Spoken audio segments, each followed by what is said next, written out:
ಧನುರಾಶಿ ಕೌಟುಂಬಿಕವಾದಂತಹ ಬಾಂಧವ್ಯ ಏನಿದೆ ಅಥವಾ ಬಂಧುಗಳ ಜೊತೆಯಲ್ಲಿ ಇದ್ದಂತಹ ವಿಶ್ವಾಸ ಏನಿದೆ ಅದು ತುಂಬ ಕಡಿಮೆ ಆಗ್ತಕ್ಕಂತಹ ದಿವಸ. ಯಾವುದೋ ವಿಷಯಕ್ಕೆ ಒಂದಷ್ಟು ಮಾನಸಿಕವಾದಂತಹ ಒತ್ತಡಗಳು ಅಥವಾ ಕುಟುಂಬದಲ್ಲಿ ಮಾತಿಗೆ ಮಾತು ಇವೆಲ್ಲವೂ ಕೂಡ ಆ ಬಾಂಧವ್ಯ ಮುರಿದು ಹೋಗೋದಕ್ಕೆ ಕಾರಣ ಆಗಬಹುದು. ಇದನ್ನು ಸರಿಯಾಗಿ ಗಮನಿಸ್ಕೊಳ್ಬೇಕು. ಮನೆಗೆ ಮತ್ತೆ ಸ್ನೇಹಿತರು ಬಂಧುಗಳು ಬರಬಹುದು. ಯಾರೇ ಬಂದರೂ ಕೂಡ ಆ ಒಂದು ವಿಶ್ವಾಸ, ಆ ಒಂದು ಪ್ರೀತಿ, ಆದರ ಇದು ಯಾವುದೂ ಕೂಡ ಇಲ್ಲದೇ ಇದ್ದಾಗ ಕಷ್ಟವಾದೀತು.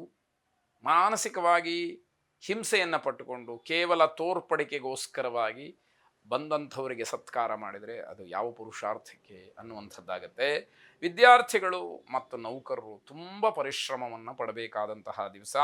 ಅಷ್ಟು ಪರಿಶ್ರಮ ಪಟ್ಟರೂ ಕೂಡ ಅದಕ್ಕೆ ತಕ್ಕ ಪ್ರತಿಫಲ ಇಲ್ಲದೆ ಇದ್ದಾಗ ತುಂಬ ನೋವನ್ನು ಅನುಭವಿಸ್ಬೇಕಾಗತ್ತೆ. ಮಾರ್ಕೆಟಿಂಗ್ ಸಂಬಂಧಿತ ಕೆಲಸಗಳಲ್ಲಿ ಅಪಯಶಸ್ಸಿನ ಸಾಧ್ಯತೆ. ನಿಮ್ಮ ಪ್ರಯತ್ನ ನಿಷ್ಪ್ರಯೋಜಕವಾಗತ್ತೆ. ತುಂಬ ಕಷ್ಟಪಡ್ತೀರಿ, ಮನೆಯ ಬಾಗಿಲಿಗೆ ಸುತ್ತುತ್ತೀರಿ, ಆದರೆ ಯಾವ ಅನುಕೂಲವೂ ಕೂಡ ಆಗದೇ ಇರತಕ್ಕಂಥದ್ದು. ನಕಾರಾತ್ಮಕವಾದಂತಹ ಆಲೋಚನೆಗಳು ನಿಮ್ಮ ಕೆಲಸದ ಗುಣಮಟ್ಟವನ್ನು ಕಡಿಮೆ ಮಾಡುತ್ತೆ. ಮನಸ್ಸಿನಲ್ಲಿ ಈ ಕೆಲಸ ಆಗುತ್ತೋ ಇಲ್ವೋ, ಈ ಕೆಲಸಕ್ಕೆ ನಾನು ಹೋದರೆ ಏನು ತೊಂದರೆ ಆಗ್ಬಿಡುತ್ತೋ ಅನ್ನುವಂತಹ ಭಾವನೆಗಳೇ ಇದ್ದಾಗ ಯಾವ ಕೆಲಸ ನಿಮ್ಮ ಕೈಯನ್ನು ಹಿಡಿಯಬಹುದು ಅದನ್ನು ಆಲೋಚನೆ ಮಾಡಿ. ನಿರೀಕ್ಷೆ ಮಾಡಿದಷ್ಟು ಫಲ ಸಿಕ್ಕಬೇಕಾದ್ರೆ ತುಂಬ ಕಷ್ಟ ಇದೆ, ಅದನ್ನು ಚಿಂತಿಸಬೇಕು. ಗುರು ದಕ್ಷಿಣಾಮೂರ್ತಿಯನ್ನು ವಿಶೇಷವಾಗಿ ಪ್ರಾರ್ಥನೆ ಮಾಡಿ.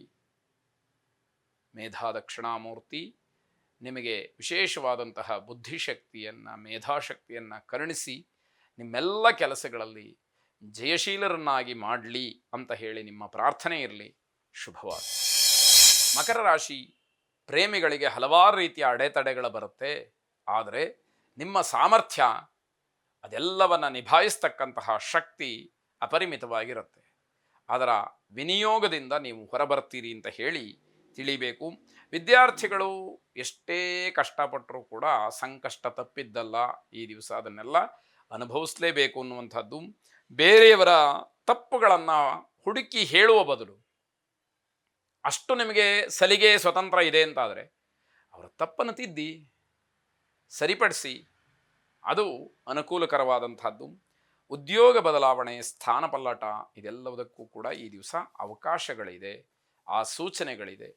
ಸಂದರ್ಭಕ್ಕನುಗುಣವಾಗಿ ಅವೆಲ್ಲವೂ ಕೂಡ ಕಾರ್ಯವನ್ನು ನಿರ್ವಹಿಸುತ್ತೆ ಅಂತ ತಿಳಿಬೇಕು. ನಿಮ್ಮ ಹತ್ತಿರದವರ ಬಗ್ಗೆ, ತುಂಬ ಆತ್ಮೀಯರು, ಬಂಧುಗಳು, ಮನೆಯವರು ಇವರ ಬಗ್ಗೆ ಹೆಚ್ಚು ಗಮನವನ್ನು ಹರಿಸಬೇಕಾದಂಥದ್ದು. ಲಲಿತಾ ಪರಮೇಶ್ವರಿಯನ್ನು ವಿಶೇಷವಾಗಿ ಪ್ರಾರ್ಥನೆ ಮಾಡಿ. ಆ ಜಗನ್ಮಾತೆಗೆ ಲಲಿತಾ ಸಹಸ್ರನಾಮದಲ್ಲಿ ಸದಾ ತುಷ್ಟಾಯೈ ನಮಃ ಎಂಬತಕ್ಕಂತಹ ಒಂದು ವಿಶೇಷವಾದಂತಹ ನಾಮಾವಳಿ ಇದೆ. ಪ್ರತಿಯೊಂದು ನಾಮಾವಳಿಯೂ ವಿಶೇಷ. ಆದರೆ ಯಾವಾಗಲೂ ಕೂಡ ಸಂತುಷ್ಟಳಾಗಿರತಕ್ಕಂತಹ ಜಗನ್ಮಾತೆ ಅನ್ನುವಂತಹ ಅರ್ಥದಲ್ಲಿ ನಮಗೂ ಕೂಡ ಆ ಸಂತುಷ್ಟಿಯನ್ನು ಸದಾಕಾಲ ನೀಡಲಿ ಅನ್ನುವಂತಹ ದೀನ ಭಾವನೆಯಿಂದ, ದೈನ್ಯ ಭಾವನೆಯಿಂದ ಜಗನ್ಮಾತೆಯನ್ನು ಪ್ರಾರ್ಥನೆ ಮಾಡಿ. ಶುಭವಾಗಿ. ಕುಂಭರಾಶಿ ಸ್ನೇಹಿತರಲ್ಲಿ, ಬಂಧುಗಳಲ್ಲಿ ಏನೋ ಒಂದು ರೀತಿಯ ವಿಶ್ವಾಸ ಗಟ್ಟಿಯಾಗ್ತಕ್ಕಂಥದ್ದು, ಸಲಿಗೆ ಬೆಳೀತಕ್ಕಂಥದ್ದು, ಸಲಿಗೆ ಹೆಚ್ಚಾಗುವಂಥದ್ದು, ಆತ್ಮೀಯತೆ ಉಂಟಾಗುವಂಥದ್ದು ಇದೆಲ್ಲವನ್ನು ಈ ದಿವಸ ನೋಡ್ತೀರಿ. ಸಾಮಾಜಿಕ ವಲಯ ವಿಸ್ತಾರವಾಗ್ತಕ್ಕಂಥದ್ದು, ನೆಟ್ವರ್ಕ್ ಏನಿದೆ ಅದು ಇನ್ನಷ್ಟು ಮತ್ತಷ್ಟು ಹೆಚ್ಚಾಗುವಂಥದ್ದಾಗತ್ತೆ. ಶತ್ರುಗಳು ನಿಮ್ಮ ಮೇಲೆ ಹಿಡಿತವನ್ನು ಸಾಧಿಸೋದಕ್ಕೆ ಪ್ರಯತ್ನ ಪಟ್ಟು ವಿಫಲರಾಗ್ತಾರೆ. ವಿರೋಧಿಗಳ ಆಟ ಏನೂ ಕೂಡ ನಡೆಯುವುದಿಲ್ಲ ಅನ್ನುವಂಥದ್ದು ಖಾತ್ರಿ ಮಾಡಿಕೊಳ್ಬಹುದು.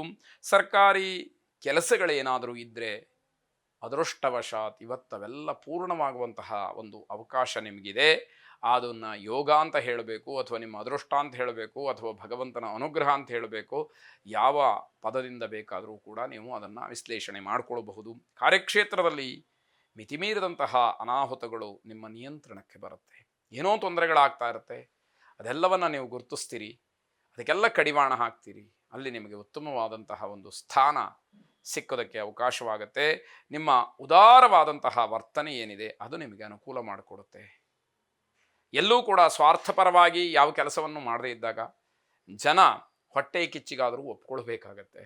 ಅಂತಹ ಒಂದು ಯೋಗ, ಆ ಸಮಯ ನಿಮಗೆ ಒದಗಿ ಬರುವಂಥದ್ದು. ಶ್ರೀರಾಮನನ್ನು ಪ್ರಾರ್ಥನೆ ಮಾಡಿ. ರಾಮಾಯ ರಾಮಭದ್ರಾಯ ರಾಮಚಂದ್ರಾಯ ವೇಧಸೆ ರಘುನಾಥಾಯ ನಾಥಾಯ ಸೀತಾಯಾಃ ಪತಯೇ ನಮಃ ಎಂಬುದಾಗಿ ನಿಮ್ಮ ಪ್ರಾರ್ಥನೆ ಇರಲಿ. ಶುಭವಾಗಿ. ಕೊನೆಯದಾಗಿ ಮೀನರಾಶಿ ಈ ದಿವಸ ತುಂಬ ಶಿಸ್ತುಬದ್ಧವಾಗಿ ಇರಬೇಕು ಅಂತ ಹೇಳಿ ಮನಸ್ಸಿನಲ್ಲಿ ಸಂಕಲ್ಪ.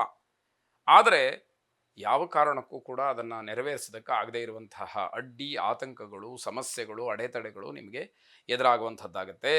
ಪ್ರೇಮಿಗಳಲ್ಲಿ ಪರಸ್ಪರ ಜಗಳ. ಯಾಕೆ?